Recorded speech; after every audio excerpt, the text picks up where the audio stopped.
Lokal. Nang rugi ti maysa at talo nga aldaw a clinicing right shop iti Schools Division Office Tilawag City para kadigiti delegado na asumrek iti 2026 Regional Schools Press Conference wenno RSPC.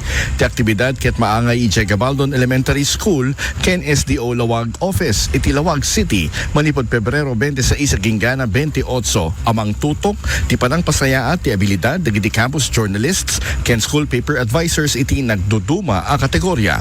Ti training ken manglaplapunusan iti panagsanay iti panagsurat, panagdibdibuho ken sabali pay a kompetisyon iti campus journalism tapno mapapigsa ti panagsagana iti partisipante para iti regional a tagi kompetensya. Karaman digiti naawagan na resources speakers ken trainers ket tuynomotoy biyang nga nangipaay iti panagsana iti editorial cartooning kas paset ti kompetisyon iti RSPC. Sigon iti SDO Lawag City ti aktibidad ket mangtulong ti panangpapigsa ti kinasaguday kumpiyansa ken panagsagsagana digiti delegado iti sumaruno al level iti kompetisyon. Para iti IFM News, Idol Spider Rodas, Tatak IFM.